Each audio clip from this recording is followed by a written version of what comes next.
Hello, I'm Dumsky, and we are right here at ETHPrague with Pedro Gomes from Walletconnect. Welcome, Pedro. How are you doing? Thank you very much. Having a great time here at ETHPrague.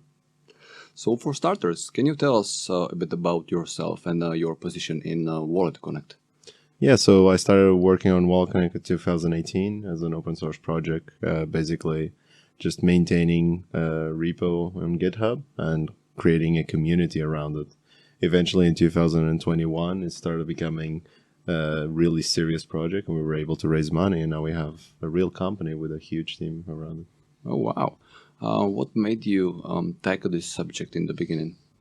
So we were actually working on a wallet, and it was very hard to kind of get wallets to be supported in dApps. There was basically just MetaMask, and you either had to do the MetaMask way or there was no way around it, and didn't really provide a very competitive playing field for other wallets. And I just thought, what would be the best user experience for wallets, and try to build a solution around it. That's how Walletconnect came around. It was very mobile focused because I just believed that's where the majority of users would be. Definitely. I mean, diversification of wallets and having more providers and more wallets with different designs and different use cases is pretty important for the space, because you don't want to use just one wallet and trust the setup on the other side. So how do you actually tackle security in Walletconnect, like in terms of, for example, cryptography, or in terms of like some, let's say, open source versus closed source? Yeah, so what we do with Walletconnect is we are a little cautious with cryptography, because it's very different when you're developing a blockchain where you can use like zero knowledge proofs, because you're tackling very hard computer science problems. But in Walletconnect, you actually can be a little bit more pragmatic. So we just followed existing solutions that you can find, for example, with Signal, a chat, or for example, with TLS, which secures most websites nowadays. And we use the most battle-tested cryptography to basically create an end-to-end encrypted chat between the wallet and the dApp. So what people use today with WhatsApp and Signal is essentially how Walletconnect works. And we're not really reinventing the wheel. We're just tackling a very specific problem in this niche community. What do you think are the future trends of wallet services in the blockchain space? Yeah, so this is interesting because Walletconnect works with more than 150 wallets, but we never actually develop our own wallet. And this provides us with the ability of thinking about wallets more abstractly. And we build all the tools for wallet developers to build their own wallets. Right now, we have this ability to securely sign messages remotely from your mobile phone or even desktop. And we're thinking about more ways of how this new world where the identity is based on your wallet address can be improved.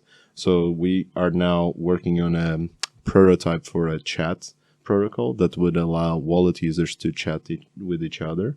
And the second one is a push notification that would allow dApps to provide a much more long-term relationship with users, that when they leave their application, they can be notified about relevant events. So are we talking something like, let's say, decentralized social platform when we are talking about chatting? I think it's a little bit more low level. By low level, I mean that it's something that end users wouldn't necessarily notice that is happening in the background. A lot of the technologies that we use today, people don't even understand how they work, but they just work. So we wouldn't necessarily build social media for Web3, but we would provide the tools for someone else to build it. And I think chat, push notifications, and authentication, as we have today, are three major components. And then having this idea that wallet identities will become the identities for Web3 is essentially how we focus. Given all of these components, someone can build a very decentralized Web3 identity, and we don't actually have to build it or tell developers how to do it. What effect has had crypto wallets made on the Web2 world? Do you think we are going to see more logins in Web2 world with crypto wallets? Yeah, that's our bet.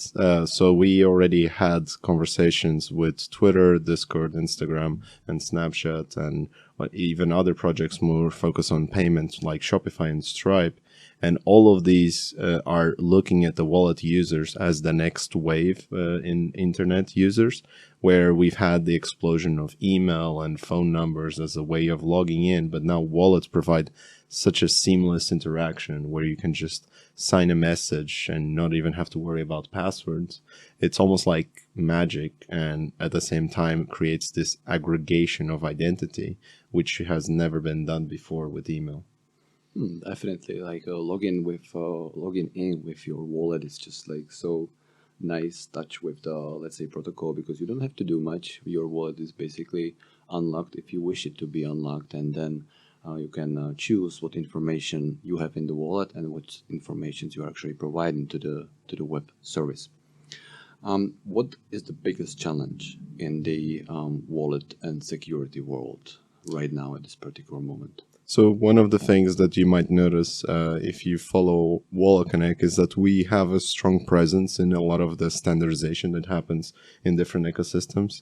Particularly, we are part of one of the standard bodies called Chain Agnostic Standards Alliance. Our focus is to allow different ecosystems to use the same interfaces, because given how many wallets support Walletconnect, we have to find consensus about how all of these applications work. So standardization is definitely the biggest friction point, because you have to find competitors working together in a single solution rather than they finding their own solutions and build proprietary applications. So Walletconnect almost provides like a common ground. Sometimes I even give the analogy of like the United Nations of wallets, because then they can actually work together to a future where they all benefit and no single party like takes over the whole pie. I believe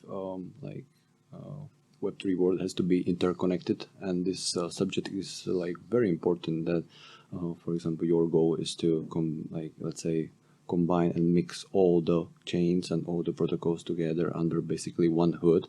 So can you talk a little bit more on the chain agnostic stuff? Because we can see that in the crypto space, there are, for example, people who are competitors, or they just don't want to push their wallet to some other blockchain. So can you tell us a little bit about your, let's say, mindset on how you approach this? I think what is really interesting is because when you're building a product like wallets and dApps, you're so focused in your own stack of technology that you're using that you forget that there's a world out there. And Walletconnect has this ability of actually touching multiple applications, and we understand like the patterns, and sometimes wallets find themselves to be very differentiated from each other, but in our eyes they're actually very similar. And once we actually started seeing these similarities actually crossing beyond Ethereum and seeing ecosystems like Cosmos, Solana, and Polkadot all sharing the same components, we started building these standards like chain agnostic standards that actually develop something that we can all agree, even though they never actually had seen the overlap before. Given that they are competitors, they never actually discussed these topics, but because we interface with all of these companies, it was very easy for us to observe, oh, everyone is doing A, B, and C. This should be turned into a standard. And once we actually do that, what we did was develop a protocol that could work in this way, and everyone was actually satisfied. So whenever someone uses Walletconnect on Cosmos, Solana, and Ethereum, it all benefits all of them by standardizing the most common denominators. That's amazing. What are basically the most common misconceptions that people have in the cryptocurrency space? I think the word wallets is one of the biggest misconceptions. There is essentially three important words: wallet, account, and address. They are used interchangeably, and that's a mistake and raises a lot of questions. To put it very simply for the audience, a wallet would be any application or software that manages your blockchain accounts. So blockchain accounts are where you actually store your tokens, where you manage everything that you do on the blockchain, and then an address is simply an identifier for that account. So a wallet can actually have multiple accounts, and by default, if you have multiple accounts, you have multiple addresses, but the wallet is not the account. So when you share an address, that's not your wallet. Your wallet happens to manage that address. Thanks for clarifying this. I believe this is a pretty important topic in general, because we can see that some people are in a way a little bit scared of cryptocurrencies because it's something new. It's something that is using completely different technology than, for example, Web2 solutions. How has the Web3 space changed in the past 5 years, and what are the future trends, or where do you think we are heading in the next 5 to 10 years? Honestly, looking back at 5 years ago, we kept talking about what we could be doing in the future and never what we were actually doing, because there was so little done other than just a bunch of tokens throwing around. We definitely saw this explosion of DeFi that matured into something that is actually impactful in the world. And we can see almost these primitives already settled, and we understand loans and token swaps very clearly. And there's certain industry standards that have been established, and that provides some comfort, I think, to people that this is not immature technology anymore.